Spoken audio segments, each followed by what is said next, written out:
돕습니다. 내 아버지 그 품 안에서 내 영혼은 안전합니다. 주 손길로 내 삶을 안으시니 그 평강이 나를 돕습니다. 나 비록 넘어지면 흔들리지만 주 내 안에 거하며 나를 붙드시니 내 생각을 주께로 돌리고 주시는 평강의 옷을 입습니다. 주 약속 안에서 내 영혼 평안에 내 뜻보다 크신 주님의 계획 나 신뢰해 두려움 다 내려놓고 주님만 의지해 주 안에서 내 영혼 안전합니다. 제15장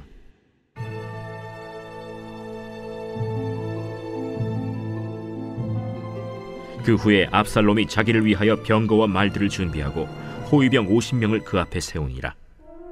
압살롬이 일찍이 일어나 성문 길 곁에 서서 어떤 사람이든지 송사가 있어 왕에게 재판을 청하러 올 때에 그 사람을 불러 이르되 너는 어느 성읍 사람이냐? 종은 이스라엘 아무 지파에 속하였나이다. 압살롬이 그에게 이르기를 보라, 내 일이 옳고 바르다마는 내 송사를 들을 사람을 왕께서 세우지 아니하셨다. 내가 이 땅에서 재판관이 되고 누구든지 송사나 재판할 일이 있어 내게로 오는 자에게 내가 정의 베풀기를 원하노라 하고 사람이 가까이 와서 그에게 절하려 하면 압살롬이 손을 펴서 그 사람을 붙들고 그에게 입을 맞추니 이스라엘 무리 중에 왕께 재판을 청하러 오는 자들마다 압살롬의 행함이 이와 같아서 이스라엘 사람의 마음을 압살롬이 훔치니라. 4년 만에 압살롬이 왕께 아뢰되 내가 여호와께 소원한 것이 있사오니 청하건대 내가 헤브론에 가서 그 소원을 이루게 하소서. 당신의 종이 아람 구술에 있을 때에 소원하기를 만일 여호와께서 반드시 나를 예루살렘으로 돌아가게 하시면 내가 여호와를 섬기리이다 하였나이다. 왕이 그에게 이르되 평안히 가라 하니 그가 일어나 헤브론으로 가니라. 이에 압살롬이 정탐을 이스라엘 모든 지파 가운데에 두루 보내 이르기를 너희는 나팔 소리를 듣거든 곧 말하기를 압살롬이 헤브론에서 왕이 되었다 하라 하니라. 그때 청함을 받은 200명이 압살롬과 함께 예루살렘에서부터 헤브론으로 내려갔으니 그들은 압살롬이 꾸민 그 모든 일을 알지 못하고 그저 따라가기만 한 사람들이라. 제사 드릴 때에 압살롬이 사람을 보내 다윗의 모사 길로 사람 아히도벨을 그의 성읍 길로에서 청하여 온지라. 반역하는 일이 커가매 압살롬에게로 돌아오는 백성이 많아지니라. 사랑하는 성도 여러분, 안녕하세요. 이 아침에도 하나님의 말씀 앞에 반응하고 그 말씀으로 하루를 살아갈 힘을 얻는 귀한 시간 되시길 축복합니다. 오늘 말씀에 나오는 다윗은요, 수많은 위기를 겪었던 왕입니다. 사울, 골리앗, 밧세바 등 숱한 위기를 많이 겪어왔던 왕이죠. 오늘은 그 중에서도 너무 큰 위기가 찾아온 이야기입니다. 어떤 위기일까요? 바로 자녀의 문제입니다. 어떤 상황입니까? 셋째 아들 압살롬이 아버지 다윗을 밀어내고 간교를 써서 그 자리를 차지하려는 상황이에요. 압살롬이 왕이 아닌데도 이미 왕처럼 행동하고 있습니다. 1절부터 압살롬이 자기를 위한 병거와 말들을 준비하고 호위병 50명을 거느리면서 다닌다고 말씀해요. 뿐만 아니라 아주 간교한 행동을 하고 있는데 성문 길에 서서 아버지 다윗에게 재판받으러 오는 사람들을 막아섭니다. 그러고는 어디 성읍에서 왔습니까? 어디 출신이에요? 물어봅니다. 묻고는 이런 말을 이어서 합니다. 당신이 너무 옳습니다. 당신이 다 맞습니다. 이렇게 말해줘요. 그러니까 이게 어떤 상황이냐면 재판받으러 온 사람들에게 어떤 사건으로 재판받으러 왔는지 들어보지도 않은 채, 심지어 상대방이 그 앞에 있는 사람이 끔찍한 죄를 지은 범죄자일 수도 있는 건데 들어보지도 않고 당신이 무조건 옳습니다. 당신이 재판에 이길 거예요. 하고 있는 겁니다. 이게 무슨 상황인 줄 아시겠습니까? 바로 아첨하고 있는 겁니다. 그게 끝이 아닙니다. 당신이 다 맞고 지당하게 옳은 일로 왔지만 정작 당신의 일에, 재판에 우리 아버지는 관심이 없는 것 같네요. 당신을 재판해 줄 사람을 세우지 않았거든요. 이 말이 무슨 말입니까? 내 아버지 다윗은 당신에게 관심 없으니 압살롬 왕을 자신을 왕으로 세워달라는 겁니다. 내가 재판관이었으면 진짜 백성에게 관심을 갖고 정의로 재판해 줬을 텐데 아첨하는 것이죠. 그런데 여러분, 이게 글로 읽었을 때는 너무 뻔하게 보이는 지저분한 아첨하는 행동 같지만 우리가 한번 상상해 볼까요? 압살롬은요, 그 당시 이스라엘에서 가장 흠없고 잘생기고 아름다운 인물이었다라고 성경은 기록해요. 마치 원빈이나 정우성 같이 너무나 잘생긴, 그것도 왕자님이 내가 억울한 일로 재판받으러 왔더니 어디 사람이냐 관심을 가져주고, 감사해서 인사를 하려고 절을 하려고 하니까 일으키면서 괜찮아요 괜찮아요 하면서 내 손을 잡아 일으키더니 나에게 입맞춤까지 합니다. 그럼 백성들은 어떻게 할까요? 감동받겠죠. 잘생긴 왕자님이 절도 안 받고 겸손하게 입맞춤까지 해주는데 어느 백성이라고 마음을 안 뺏기겠습니까? 압살롬이요, 이 간교한 행동을 부지런히 합니다. 2절에 아침 일찍이 일어나 이 일을 했다고 말씀해요. 심지어 6절에는 재판받으러 오는 모든 자들에게 이 행동을 했다고 합니다. 더욱 충격적인 것은 이런 일을 4년 동안 했다고 성경은 이야기하고 있습니다. 압살롬이 얼마나 간교한지 아시겠습니까? 아버지 자리를 빼앗으려고 이 아첨하는 일을 아침 일찍 4년이나 합니다. 그리고 그 4년이 지난 후에는 아버지 내가 하나님께 소원을 갚겠습니다 라고 거짓말까지 하며 반역의 쿠데타를 시작하는 상황이 오늘 말씀인 겁니다. 그런데 이 압살롬의 이야기를 보면서 정말 안타까운 것은 따로 있었습니다.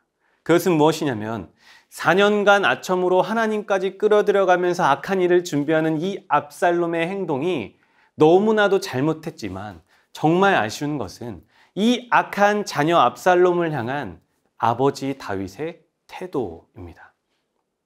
다윗이 왕인데 이 압살롬이 그동안 4년간 해왔던 짓을 몰랐을까요? 한 아들의 아버지가 4년 동안 자기 아들이 무슨 짓을 하고 다니는지 몰랐을까요? 왕이라면, 아버지라면 어떻게든 알 수밖에 없었을 거예요. 그런데 왜 다윗 왕은 가만히 있었던 걸까요? 그것은요, 자녀에게 부모로서 할 말을 못하고 있는 겁니다. 압살롬이요, 이전 장이었던 13장에서 다윗의 첫째 아들 형 암논을 죽입니다. 한 집안 안에서 살인이 벌어졌어요. 그리고 압살롬은 스스로 도망갔죠. 그런데 그런 압살롬을 다윗이 어떻게 했을까요? 벌을 줬을까요? 사무엘하 13장 39절에 다윗 왕의 마음이 압살롬을 향하여 간절하니 암논은 이미 죽었으므로 왕이 위로를 받았음이더라. 형을 살인하고 도망간 그 압살롬을 그리워만 합니다. 벌을 주든지 적어도 회개하게 하든지 해야 하는데 결국 몇 년 후 14장에서 그리워하던 그 압살롬을 마주하게 됐을 때 그와 입맞춤을 하고 받아줍니다. 왕으로서 죄를 묻든지 혹은 아버지로서 하나님의 말씀으로 훈계를 하든지 하는 그 모습이 하나도 있지 않았습니다. 여러분, 자녀를 진리로 훈계하지 않았던 이 일이요, 다윗에게 큰 위기가 되어 돌아오게 됩니다. 다윗이 다른 그 율법에서는 살인한 자를 어떻게 하라 합니까? 모세 율법에서는 죽이라고 말해요. 하지만 부모의 손으로 죽일 수 있었을까요? 당연히 자식을 죽이지 못했겠죠. 그렇다면 적어도 왕으로서 하나님의 말씀대로 심판하지 못하겠으면 적어도 아버지로서 어떻게든 훈계해서 내 자녀가 하나님 앞에 회개하게 해야겠죠. 다윗은 분명히 자기 인생으로 경험했어요. 하나님의 뜻을 거스르고 왕이 되려 했던 사람들의 그 결말이 자기의 인생을 통해서 어떠한지 누구보다 잘 압니다. 자기가 이미 그런 사울왕 때문에 몇 번이나 죽을 뻔했는지 경험을 했어요. 사울왕이 하나님의 뜻을 거슬러 악하게 스스로 왕이 되려 했다가 왕을 유지하려 했다가 하나님이 그를 어떻게 하셨는지 누구보다도 가까이 다윗이 봤으면서 왜 자신의 사랑하는 아들 압살롬이 똑같이 그런 행동을 하고 있는데 형제를 살인하고 하나님의 뜻을 떠나는 그 아들을 왜 훈계하지 않고 하나님의 뜻을 가르치지 않냐고요. 사랑하는 성도 여러분, 내 사랑하는 자녀가 그릇된 길로 갈 때에 이 성경의 많은 인물들을 통해 보이신 그 하나님의 길을 내 자녀가 떠난다면 어떻게 하시겠습니까? 전도사님, 그럴 수도 있죠. 부모가 자녀를 사랑하니까, 존재 자체로 너무 사랑하니까 냅둘 수밖에 없지 않겠어요? 어떻게 눈에 넣어도 아프지 않은 내 새끼를 혼내요? 그냥 냅둬요. 난 부모로서 이 다윗의 마음이 어느 정도 이해가 갑니다. 성도 여러분, 정말 그럴까요? 정말 이것이 자녀를 향한 부모의 올바른 사랑일까요? 아닙니다. 하나님은요, 그게 사랑이라고 말씀하시지 않으세요. 고린도전서 13장 6절에 사랑은 불의를 기뻐하지 아니하며 진리와 함께 기뻐하는 것이다 말씀하세요. 하나님이 가르쳐 주시는 사랑은요, 진리와 함께 기뻐하는 것이에요. 자녀가 정말 진리와 함께 기뻐하는 길을 가도록 훈계하고 가르치십시오. 그것이 진정한 하나님께서 말씀하시는 사랑입니다. 우리를 향한 하나님 아버지의 사랑이 그렇습니다. 이 땅에서 보여주신 그 예수님의 모습이 그러했고요. 그 사랑하는 제자들과 자녀들이 그릇된 길로가 하나님의 도를 벗어날 때 예수님이 어떻게 하셨습니까? 훈계하셨죠. 사랑한다고 그냥 내버려두지 않으셨습니다. 가끔은 사단아 물러가라 따끔하게 제자들을 훈계하시기도 했고요. 음행으로 돌맞아 죽을 뻔한 여자를 용서하시고는 그걸로 끝 낸 게 아니라 따라가서 다시는 죄를 범하지 말라 가르치시고 훈계하시기까지 하셨습니다.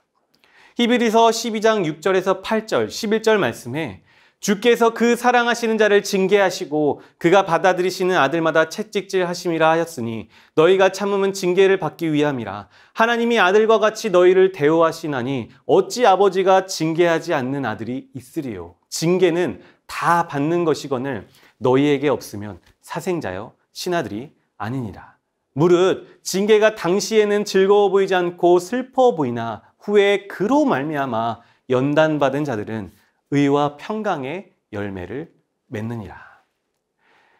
아멘. 사랑하는 성도 여러분, 너무 힘드시겠지만, 자녀를 훈계하는 것이 힘드시겠지만 내 자녀가 하나님의 진리의 길에서 벗어나고 있는 그 모습들이 보인다면 더 늦기 전에 그 말씀의 길로, 진리로 훈계하시기를 간절히 소망합니다. 내 가족이 주의 진리에서 벗어나고 있다면 내버려두지 마시고 진리로 가르쳐 훈계하십시오. 그렇지 않았을 때의 결과가 어떠한지를 하나님께서 오늘 말씀을 통해 분명히 보여주고 계십니다. 사울은 천천히요, 다윗은 만만이라 하던 그 승승장구하던 모든 전쟁에 승리하던 다윗이요, 고작 한 명 자기 아들 때문에 무너지게 됩니다. 또 그 사랑하는 자녀 압살롬은 어떻게 됩니까? 결국 사망에 이르지 않습니까? 더 늦지 않게 내 사랑하는 자녀와 가정을 위해 정말 기도하며 진리의 길로 양육하시기를 소망합니다. 잠언 29장 17절에 내 자식을 징계하라. 그리하면 그가 너를 평안하게 하겠고 또 내 마음에 기쁨을 주리라. 에베소서 6장 4절에 또 아비들아 너희 자녀를 노엽게 하지 말고 오직 주의 교훈과 훈계로 양육하라. 잠언서 10장 17절에 훈계를 지키는 자는 생명길로 행하여도 징계를 버리는 자는 그릇 가느니라. 사랑하는 성도 여러분, 사랑하는 자녀들을, 사랑하는 우리 가정을 어떤 길로 이끄시겠습니까? 이 성경에서 주가 보이신 생명의 길로 이끄시기를 간절히 소망합니다.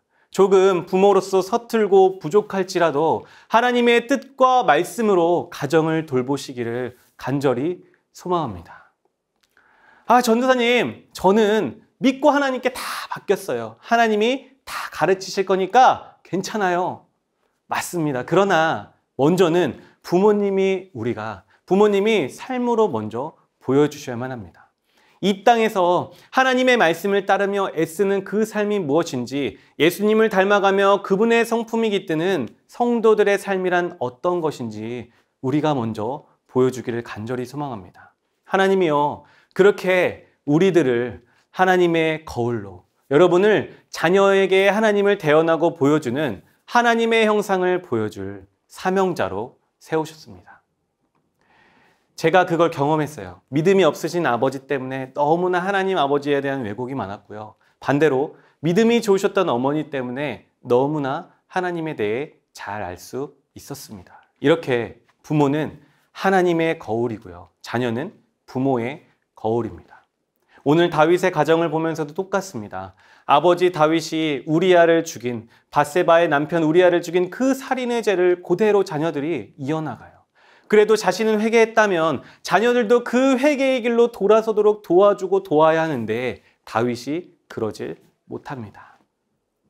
사랑하는 성도 여러분, 오늘 우리가 먼저 하나님의 그 은혜 안에 거하시기를 간절히 소망합니다. 내가 먼저 주의 말씀 안에 충만히 거하고 그 말씀 따라서 정말 내 안에 충만한 그 말씀으로 가정과 자녀를 주의 말씀으로 양육하길 소망합니다. 비록 서툴고 부족할지라도 그렇게 가정 안에서 예배하고 말씀과 기도로 다스리며 양육하기 시작할 때 주께서 우리를 불쌍히 여기시고 우리 가정을 긍휼히 여기시고 우리 가정에 은혜를 베푸실 줄 믿습니다. 우리 그 은혜를 믿으며 함께 기도 제목을 읽고 기도하시겠습니다. 우리 가정이 하나님만을 주인으로 삼고 주의 뜻을 따르는 가정이 되게 하옵소서. 하나님의 말씀과 성품을 삶으로 보여줄 수 있는 믿음의 부모가 되게 하옵소서. 자녀를 진리로 양육할 수 있는 용기를 주시고 진리 안에 자녀들이 굳게 설 수 있도록 지켜 주시옵소서. 이어서 행복축제 기도 제목을 읽고 함께 기도하시겠습니다.